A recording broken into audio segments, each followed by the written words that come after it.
Senhor, tudo bem? Hoje, quinta-feira, dia 6 de maio já, estamos começando mais uma porção de um estudo bíblico, dando continuidade à segunda parte de Jonas. Você lembra qual é o tema? Um profeta insensível a serviço de um Deus muito sensível. Isso mesmo. E hoje a nossa leitura vai estar no livro de Jonas, no seu capítulo 1 e no seu verso 6. Olha o que diz. E o mestre do navio se aproximou dele e disse: O que tens, dorminhoco? Levanta-te e clama ao teu Deus. Possivelmente ele terá compaixão de nós e não pereceremos. Anteriormente nós falamos sobre o contexto histórico da cidade de Nínive, daquela cidade assíria, da visão de Jonas ao falar, do conteúdo histórico do que estava passando e qual era a cabeça de Jonas por não querer ir cumprir o que Deus havia ordenado. Mas como nós vimos também anteriormente, vimos que esta ordem foi uma ordem direta de Deus. Levanta-te e vai a Nínive, aquela grande cidade, e clama contra ela, porque subiu a sua maldade diante de mim. Por mais que palavras fossem ditas por Jonas, por mais que Jonas quisesse criar algum caso contra essa ordem do Senhor, não adiantaria. Por que não adiantaria? Porque foi o próprio Deus que ordenou. Porque o Senhor lhe fez uma ordenança direta. Deus falou algo diretamente com ele. E ele, como um profeta de Deus, deveria obedecer, porque ele conhecia a voz de Deus. Deus havia dado uma ordem muito clara, mas o profeta não quis obedecer. Jonas não obedeceu e isso custou muito caro, não apenas para ele, mas todos aqueles que estavam junto, que estavam próximos a eles, sofreu. E nós vamos ver um pouquinho mais adiante. Quando Jonas toma essa decisão de se levantar, mas não para fazer o que o Senhor ordenou, Jonas se levanta, mas para fugir da presença do Senhor. Ao tomar essa postura, Jonas estava declarando nitidamente: eu não aceito a sua ordem, Senhor.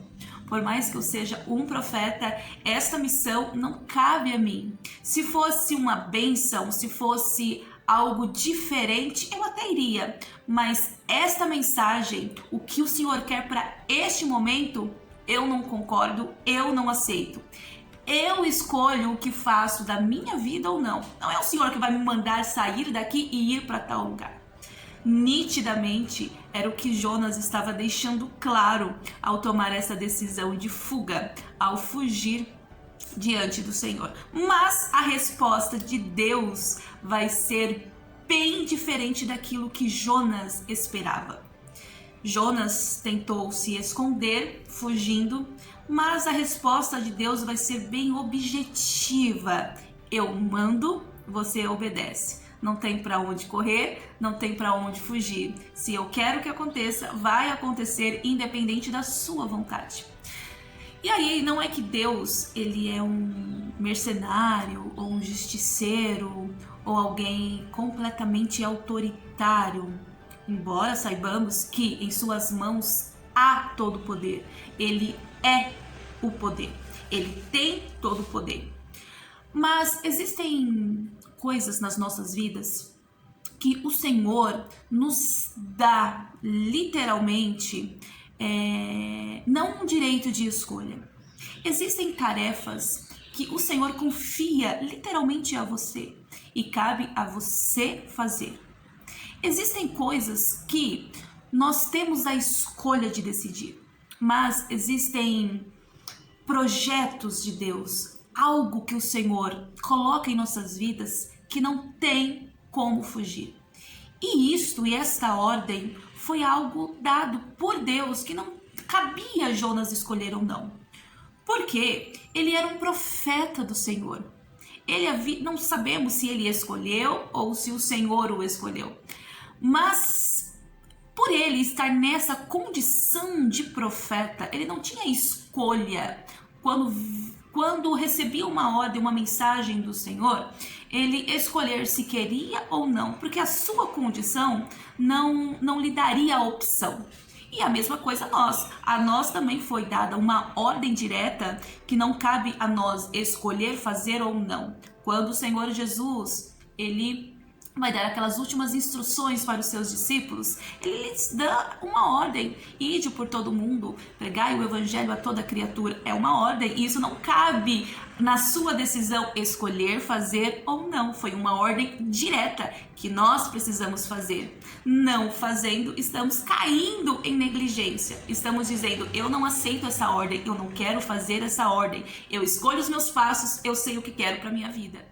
E a escolha que Jonas tomou fez com que ele pagasse um alto preço. Olha só, pagando um alto preço por querer fugir da presença do Senhor.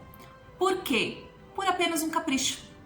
Literalmente, Jonas não quis obedecer à ordem divina por um capricho. Jonas pagou muito caro pela sua decisão, pela sua escolha. E dura coisa é quando o homem se afasta de Deus. Jonas, conhecendo o Senhor, conhecendo a sua bondade, conhecendo a sua benignidade, estava pagando para fugir da presença do Senhor. Ele vai pagar, ele vai comprar uma passagem. Com qual intenção? Se esconder. Vou fugir, nunca mais o Senhor vai me encontrar, nunca mais Ele vai me dar uma ordem e nunca mais eu vou dar uma mensagem tão dura como o Senhor quer que eu faça. Engano dele. Dura coisa é quando o homem toma essa decisão de não querer Deus, de não querer estar próximo de Deus, de não querer obedecer a Deus, de tentar se esconder de Deus.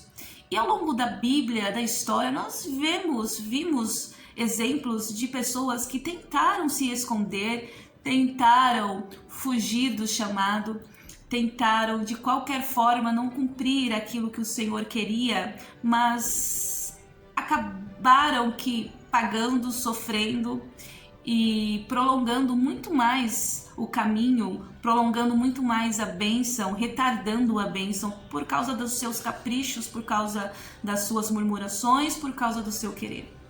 Quando nós vamos olhar lá em Gênesis, nós vemos dois exemplos muito claros: Adão e Eva, quando desobedecem e eles caíram a ficha, ou melhor, os seus olhos foram abertos e eles perceberam que estavam nus e ali tentaram se esconder do Senhor, porque sabia que o Senhor iria dar uma repreensão, que o Senhor os puniria por aquele ato, porque o Senhor os havia alertado para não fazer aquilo. E eles temeram, eles tiveram medo e por isso se esconderam, achando que simplesmente folhas esconderia sua presença dos olhos tão forte, dos olhos flamejantes do nosso Deus. Se enganaram. Nós vamos também ver um exemplo de Caim. Caim, quando vai oferecer aquele sacrifício junto com seu irmão Abel, o Senhor estava com seus olhos sobre eles. O Senhor alertou a Caim porque ele conhece a intenção do nosso coração, a intenção das nossas mãos, a intenção dos nossos atos. E o Senhor vai dialogar, vamos dizer assim, com Caim, dizendo para ele tomar cuidado. Mas Caim não vai querer obedecer à voz divina e vai deixar com que a sua ira, as suas emoções falem mais alto e acaba cometendo aquele assassinato. E qual foi o próximo passo de Caim? Esconder, tentar esconder o ato que fez e tentar se esconder porque sabia que fez algo errado e teria uma punição para pagar, para sofrer depois daquilo. E se tornou um fugitivo. Dura coisa é quando o homem não ouve a voz do Senhor e foge e tenta se esconder e tenta se esquivar. Saul pagou muito caro por desobedecer ao Senhor.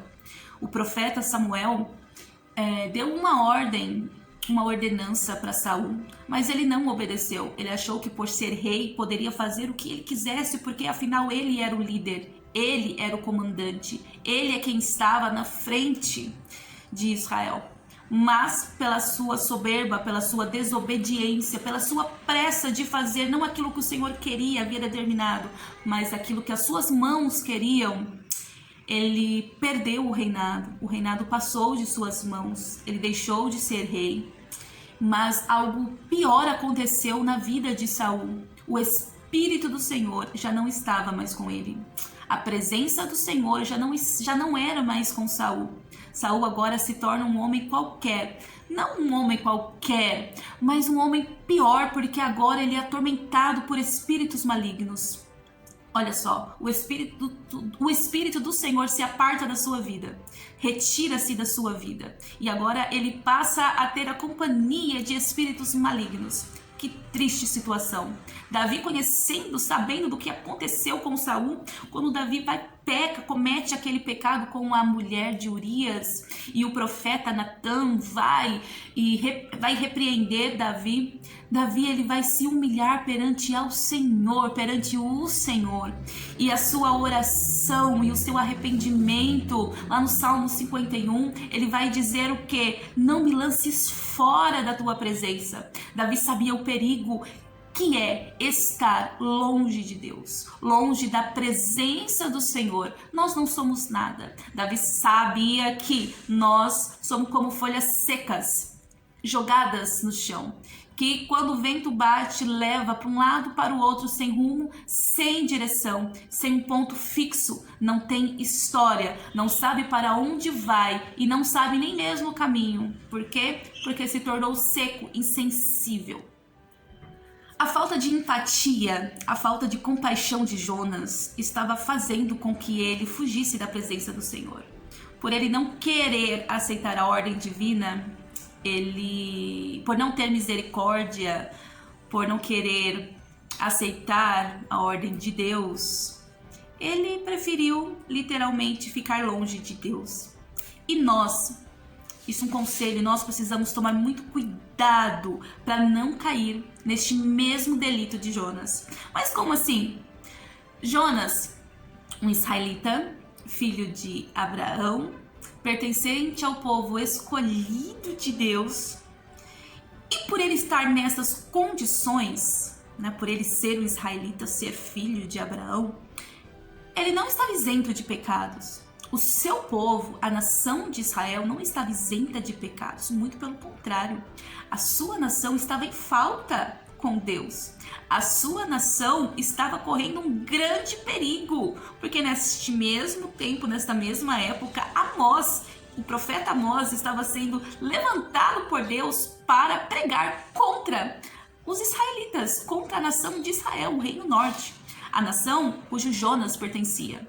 Não era porque ele era um profeta que ele estava isento de pecado, que a misericórdia de Deus estava totalmente recaída sobre ele. Não, muito pelo contrário. A sua arrogância fez com que ele não enxergasse a misericórdia de Deus na sua vida, para a sua nação.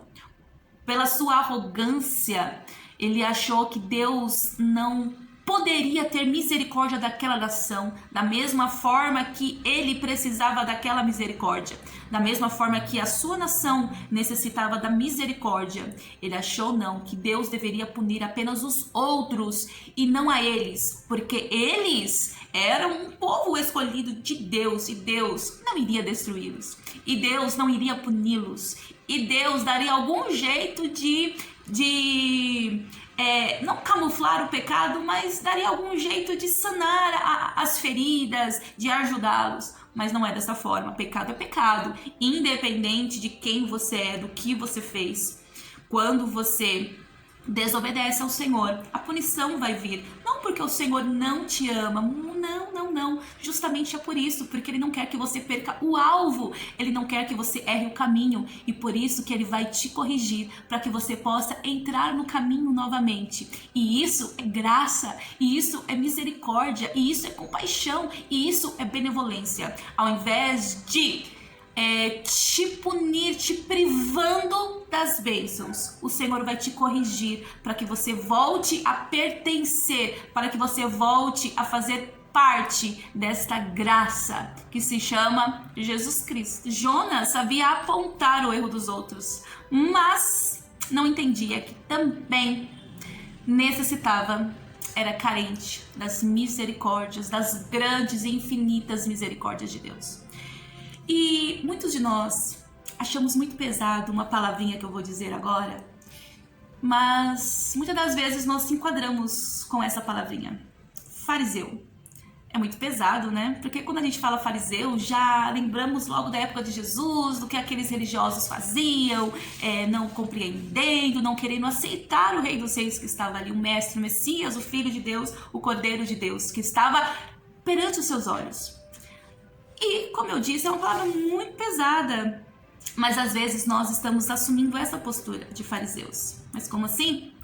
Da mesma forma que para este grupo de religiosos, o templo se tornou uma fortaleza, o templo se tornou tudo para eles, porque eles batiam no peito e achavam que por ter o templo, o Senhor estava com eles.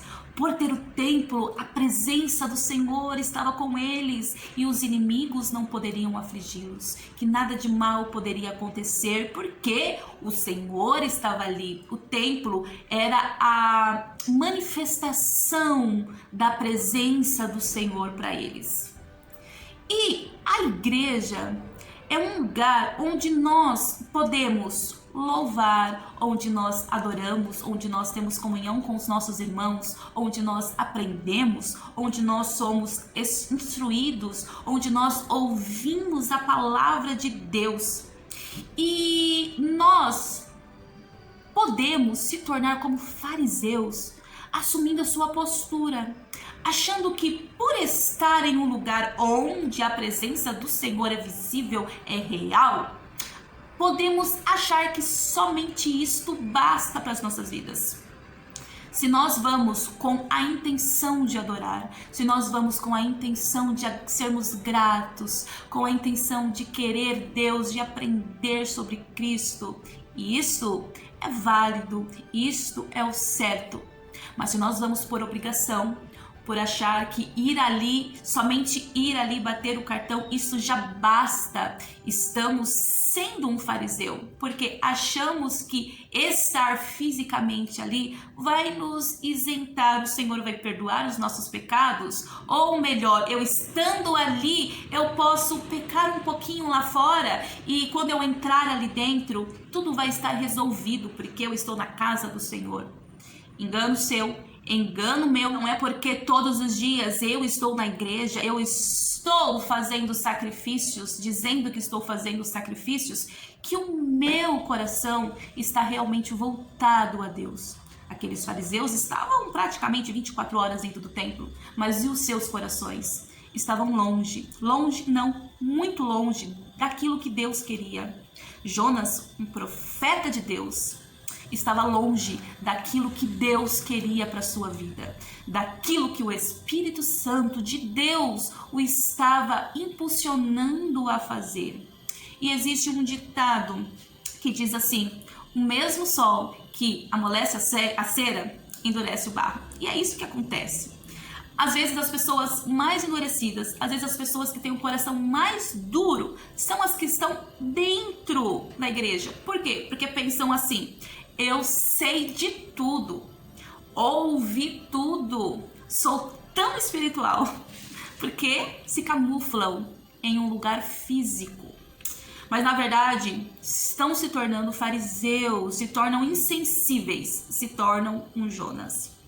O problema, ou os problemas desta pessoa, é que o seu coração está duro, está como uma pedra, está arrogante, resistente à obra de Deus, resistente à obra do Espírito Santo. E isso é um perigo para nós. E da mesma forma que é um perigo, já vai um alerta, serve como uma lição para nós. É mais fácil ter um coração endurecido dentro da igreja do que fora dela. É mais fácil eu bater no peito e julgar estando dentro da igreja do que estando fora. Então vamos aprender com Jonas não tomar essa postura. Vamos aprender com essa lição de que não é porque eu sou evangélico, que eu sou cristão, que eu devo apontar para condenar alguém?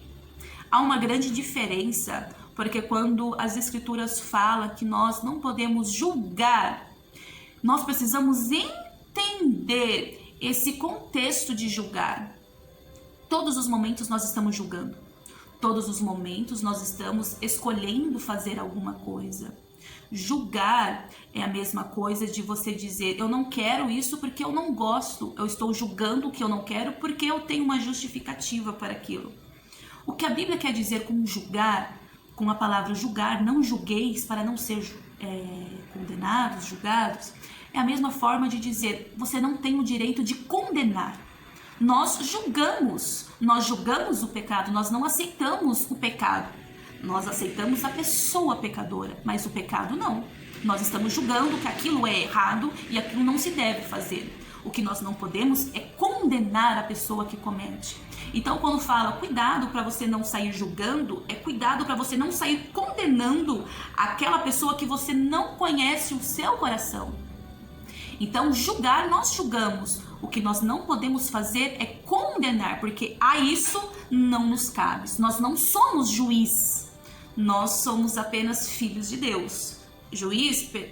A posição de juiz não recai sobre nós, recai sobre Deus. Da mesma forma que nós condenamos, nós podemos ser condenados. Porque se nós condenamos alguém sem menos conhecer, nosso coração está duro, nosso coração está insensível, nós não temos misericórdia, nós não temos amor. O fruto do Espírito não está sobre nós. Qual que é o fruto do Espírito? O fruto do Espírito é o amor. Se nós temos o amor, nós temos misericórdia, nós temos compaixão, nós temos benignidade, nós aprendemos a ser longânimo e nós se tornamos sensíveis à vontade de Deus. Jonas, um profeta de Deus, um homem que deveria ter o coração mole, molinho, sensível, mas ele se mostra como um verdadeiro durão, um homem com um coração duro, um homem com um coração insensível. O que a Bíblia vai dizer? Jonas vai fugir. Ele vai comprar uma passagem, vai pagar uma passagem para que pudesse ir para um local totalmente contrário, com direção totalmente oposta àquilo que o Senhor queria para a sua vida. Ele vai pegar um navio. Mas quando ele pega um navio, o que o Senhor vai fazer para que ele pudesse entender que a decisão dele era uma decisão completamente errada?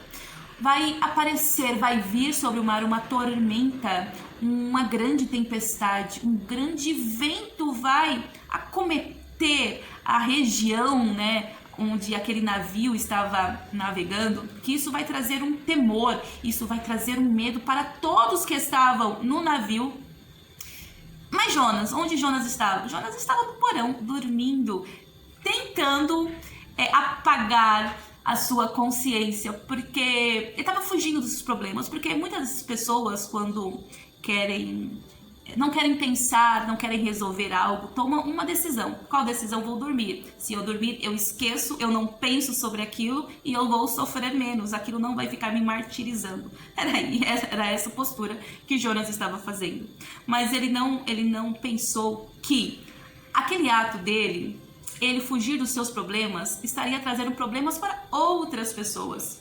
Aí eu te faço uma pergunta: o que aqueles tripulantes daquele navio tinham a ver com a decisão de Jonas? Nada. Eles estavam pagando de graça por algo que eles não fizeram. Eles eram pecadores? Claro, todos nós somos pecadores. Mas aquela punição era exclusivamente para um homem, mas estava recaindo sobre todos aqueles que estavam a bordo daquela embarcação. Jonas não tinha compaixão nem com a sua vida, nem com ninguém. Alguém completamente arrogante, alguém completamente que olhava somente para o seu umbigo, só queria fazer aquilo que queria. Essa é a realidade desse profeta insensível.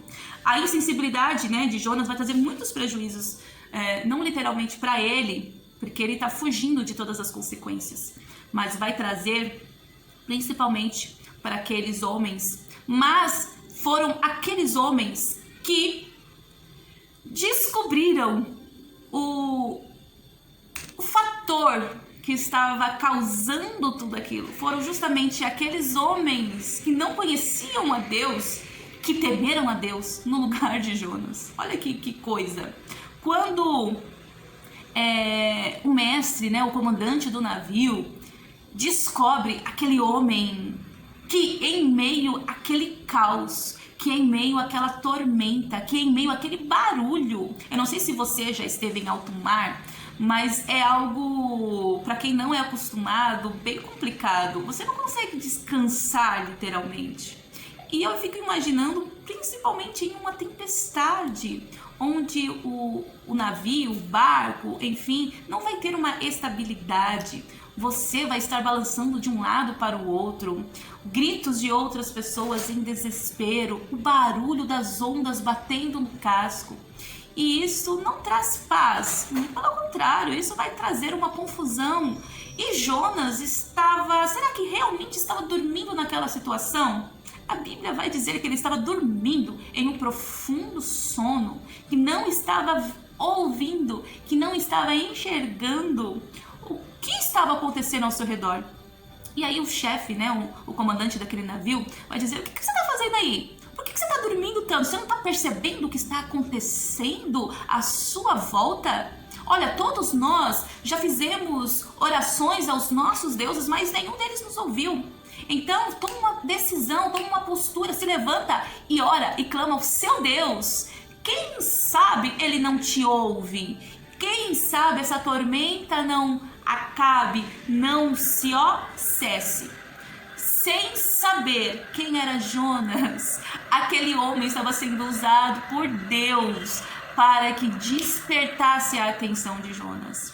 Porque o que Jonas precisava fazer era se arrepender.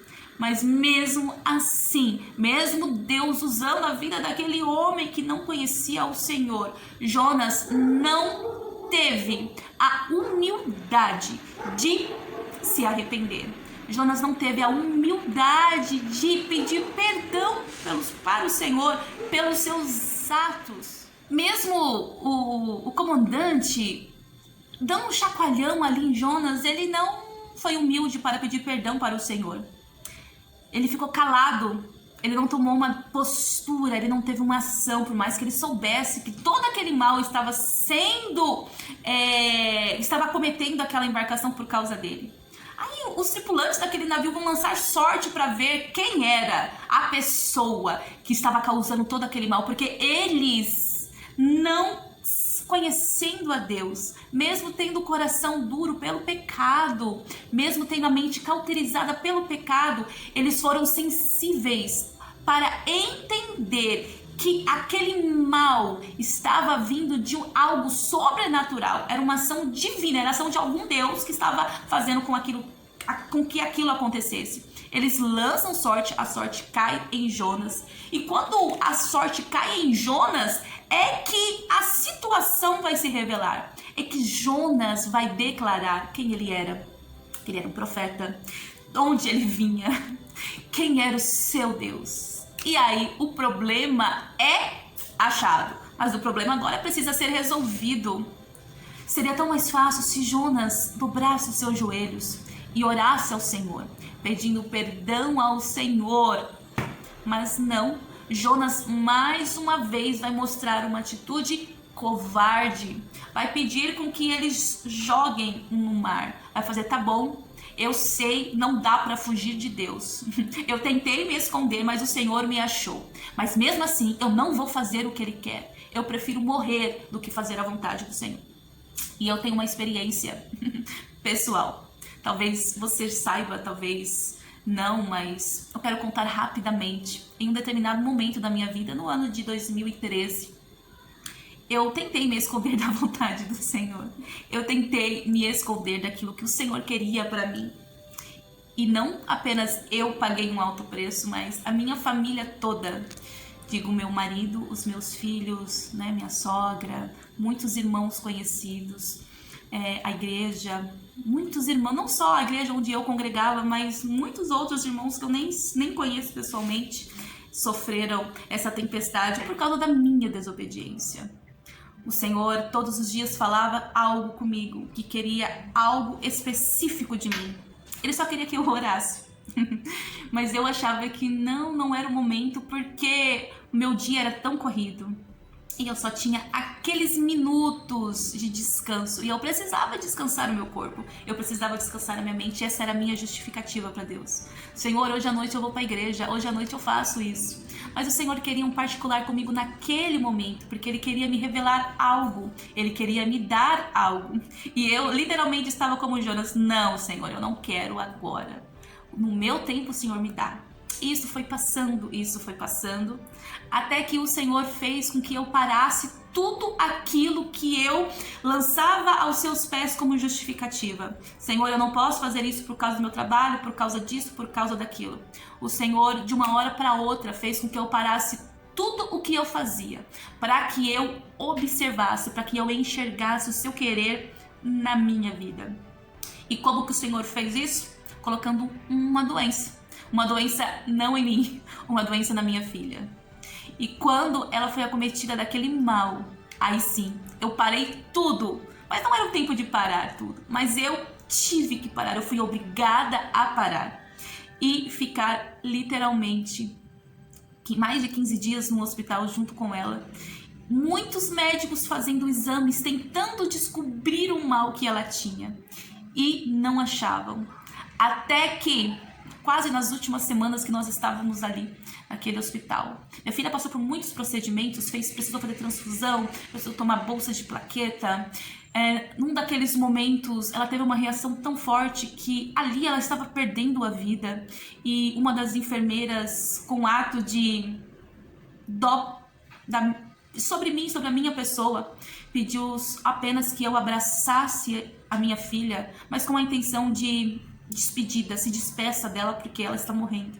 Mas foi naquele ato de abraçar a Lívia que o Espírito do Senhor mudou meu coração. Porque o meu coração até aquele momento estava duro, estava pedra, estava como de Jonas, insensível, relutante à vontade de Deus. E foi naquele momento que eu pedi perdão para o Senhor e pedi que Ele me desse mais uma oportunidade. E foi naquele momento que a vida da minha filha voltou. E foi a partir daquele momento que as coisas começaram a acontecer. E olha as coisas que começaram a acontecer. O diagnóstico, eles fizeram um exame e o diagnóstico até aquele momento era que, como a própria médica me disse, 99,9% é leucemia. Não tinha mais o que pensar, não tinha mais o que fazer, né? A sentença já estava ali posta. Agora era arcar com as consequências. Mas o Senhor, Ele sabia que a minha oração, o meu arrependimento tinha sido sincero. Não foi apenas da boca para fora, porque foi naquele lugar que literalmente eu fiz uma aliança com Deus. Foi ali que eu aceitei a Jesus de verdade, porque eu nasci dentro da igreja, mas eu nunca tive a oportunidade de dizer, eu escolho a Deus. Eu sempre fui levada e eu fazia as coisas dentro da igreja, já estava casada, já tinha trabalhos na igreja, mas eu estava naquela condição de fariseu, estava na igreja, me escondendo na igreja, mas o meu coração não pertencia a Deus. Mas foi naquele lugar, no ano de 2013, que eu me converti, que o meu coração se voltou para Deus. Foi naquele lugar que eu abri o meu coração para que Deus entrasse. E as avarias estavam ali. Eu precisava agora cuidar daquelas avarias, mas eu estava confiante porque eu tinha Deus, eu estava com Deus, eu sabia que Ele estava me ouvindo. E sabe qual foi a resposta do resultado?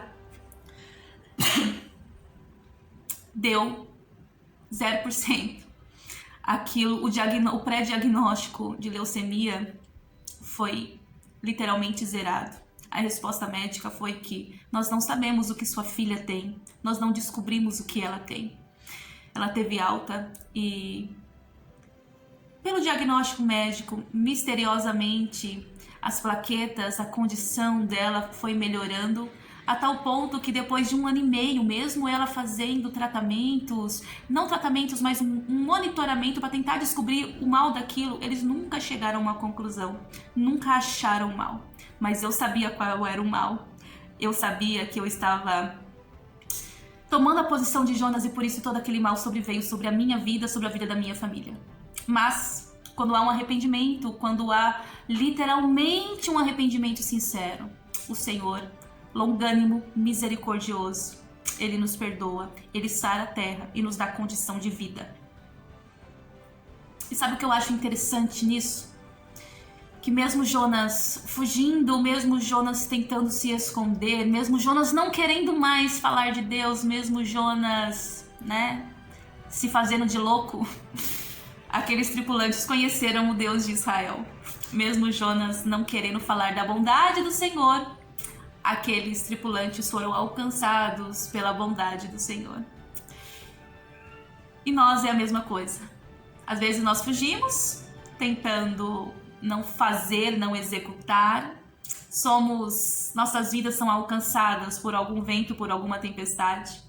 E alguém ao nosso redor olha e fala: mas você não é crente? Você não ora? Você não faz isso? E nós somos alcançados pela graça do Senhor. E o nosso testemunho serve para edificar alguém.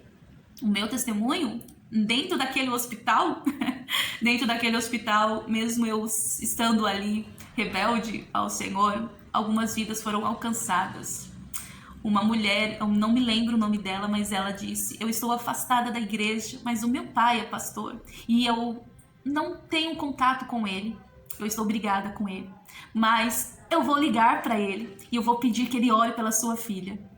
E quando ela disse aquilo dentro daquele hospital no ano de 2013, eu falei: meu Deus, E só depois que eu fui entender como que é o trabalhar de Deus. Não que Deus se agrada na sua rebeldia, na sua fuga na sua tentativa de se isentar das suas responsabilidades como cristão. Mas até mesmo nisso nós tiramos lições, e até mesmo nesses momentos o nome do Senhor é engrandecido nas nossas vidas, porque Ele é Deus e nós apenas o seu instrumento, nós apenas o barro, nós apenas somos os seus servos. Então, o que eu quero fechar aqui para a gente dar continuidade na próxima semana: não seja um fariseu, não seja um Jonas, não seja um insensível, não relute contra a vontade de Deus para a sua vida. Amém? Que Deus vos abençoe.